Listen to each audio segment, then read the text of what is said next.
Social media पर एक video viral हो रहा है और उसके अंदर कुछ लोग हैं, कुछ समूह हैं जो आपस में झड़प रहे हैं और लोग उनको नाम दे रहे हैं कि एआईएमआईएम कार्यकर्ता और आम आदमी के बीच में जो है झड़प हो गया है। इसी को लेकर जो है बहुत सारे लोग क्या कांग्रेसी लोग फैला रहे हैं सोशल मीडिया के ऊपर। मैं आपको बताता हूँ कि सच्चाई क्या है और क्यों हो रहा है। और अब तो भाई इनसे बर्दाश्त बिल्कुल भी नहीं हो रहा है, जैसे जैसे दिन करीब आ रहे हैं इलेक्शन के। बेसिकली आज जुमा का दिन था और जुमा के बाद जो है वो अख्तरुल इमान साहब का दौरा हो रहा था उधर। और जब अख्तरुल इमान साहब जा रहे थे करीब में, तो उनको देखकर कुछ लोग नारे लगा रहे थे और बहुत सारे लोग जो उनको आम आदमी का रूप, जो आम आदमी का नाम दे रहे हैं, जबकि हकीकत और सच्चाई ये बताई जा रही है कि वो जदयू के लोग थे। और जदयू का लोग जो है अख्तरुल ईमान को देखकर गलत वर्ड और गलत अल्फाज इस्तेमाल कर रहे थे, गलत जुमला इस्तेमाल कर रहे थे। तो इसी गलत सेंटेंस की वजह से जो है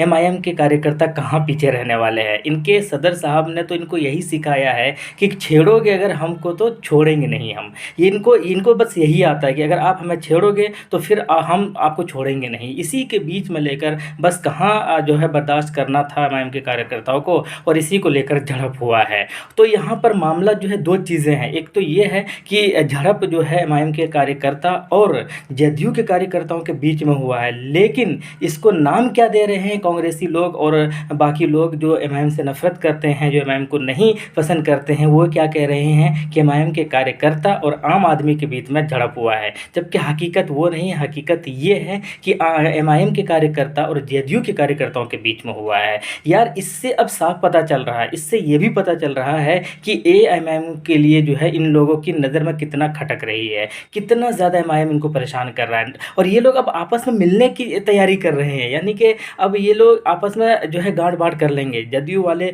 खुश रहेंगे, जो है वो आरजेडी वाले से, आरजेडी खुश रहेंगे जदयू वाले से, कि ये सोचेंगे कि पहले जो है एमआईएम से निपटारा कर लेते हैं, उसके बाद हम लोग आपस में जो है सोचेंगे। ये इतना परेशानी क्यों? किसी को जो है इनके जेड सिक्योरिटी से परेशानी है। इन्हीं के कांग्रेस के ही एक एमपी है जो कि दूसरे जगह से आकर चुनाव लड़े और जीते भी, और एमआईएम के ही कार्यकर्ताओं के दम पे कहा जा सकता है कि जीते हैं। मुसलमानों की वोट के बदौलत वो एमपी बने हैं, जिनका नाम है पप्पू यादव। वो पप्पू यादव को इतना मतलब परेशानी है कि इनको वैसे को जेड सिक्योरिटी क्यों दिया है। मतलब वो उस आदमी का जो है इतना करीब से गोली निकला है, 6 सेंटीमीटर के फासले से गोली निकला है, उसका जान जाते जाते बच गया है भाई। वो मैंने भी कवर किया था वो। तो यानी कि वो आदमी जान देने की, जान उसके पीछे, उनके पीछे जो है पड़ा हुआ, दुश्मन लोग लगे हुए हैं, और उनको अगर जेड सिक्योरिटी दे दिया तो इनको प्रॉब्लम हो रही है। उसके घर पर दिल्ली के अंदर न जाने कितने बार जो है शीशे तोड़े गए, कितने बार उनके घर में पत्थर फेंके गए, कितने बार उनके नाम प्लेट को तोड़ा गया है, आपको पता है।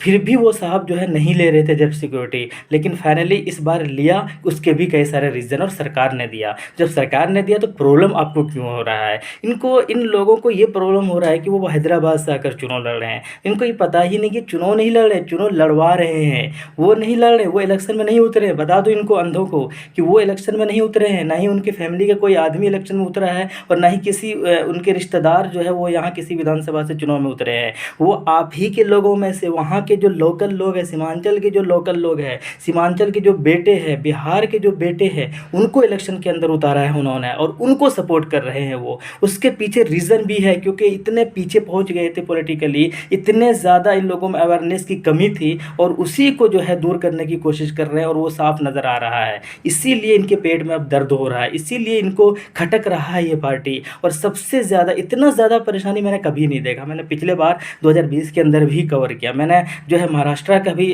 चुनाव जो है वो कवर किया था, लेकिन इतना परेशानी जो है मैंने कभी नहीं देखा इस पार्टी से, जितनी परेशानी ये लोग इस बार जो है पता नहीं क्यों इतने परेशान हो रहे हैं। जबकि ऐसा सर्वे में तो यार, सर्वे में तो जिनकी जीत हो, जिनकी ये तो लड़ ही रहे हैं 20-25 सीटों पर, उन 20-25 सीटों पर शायद जीतेंगे भी यार, 5-6 सीटें, या ना भी जीते, लेकिन फिर भी इनको प्रॉब्लम क्यों हो रहा है? अगर सोचो कि 243 सीटों पर ये अगर अपना उम्मीदवार उतार देते, 243 सीट पर अगर ये अपना जो है घोषणा कर देते, अपना उम्मीदवार को मैदान में उतारते, तो सोचो इनका क्या हाल होता। ये तो फिर ये तो मर जाते लोग। मतलब इनको इनके ही एक नेता है, वो कह रहे हैं कि यार अगर इनको लड़ना ही था तो 243 पे लड़ते, 6 ही सीट पे क्यों, 10 ही पे क्यों, 20 ही पे क्यों, 25 पे ही क्यों।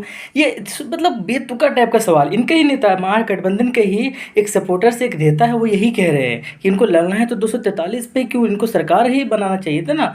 मैं आपको बता दूं कि भाई इनका अगर प्लान होता 243 पर, पहली बात तो ये है कि अगर एमआईएम पार्टी 243 सीट पर लड़ लेती ना तो आप खून के आंसू रोते, महागठबंधन वाले खून के आंसू रोते। मैं लिख कर दे सकता हूँ ये चीज़ें। इतना ज़्यादा प्रॉब्लम होता वहाँ वहाँ पर जहाँ पर आप 1500 और 1000 वोटों से जीतते हैं ना, वहाँ पर वो सारी सीटें आपको गंवाने पड़ती। तो ये तो थैंक यू आपको बोलना चाहिए, आपको शुक्रिया अदा करना चाहिए कि उन्होंने जो है 243 पर अपना उम्मीदवार उतारे नहीं हैं। दूसरी बात, अगर उनका प्लान होता ना 243 पर उतारने का और इस तरीके का वोट काटने का प्लान होता ना, तो भाई वो आपके सामने गठबंधन करने की भीख भी नहीं मांगते। इन्होंने दामन फैलाया था, इन्होंने आपके घर के सामने ढोल और नगाड़े बजाए थे और सिर्फ 6 सीटें मांगी थी। क्या मतलब 6 सीटें कोई आदमी मांग रहा है, कोई पार्टी मांग रहा है, और वो पार्टी मांग रहा है जो पिछले बार 5 सीट पर जीत हासिल हुआ है, जिस पार्टी की जीत हुई थी वो मांग रहा है। लेकिन फिर भी आपने उन्हें नहीं दिया, फिर भी आपने जो अपने साथ शामिल नहीं किया,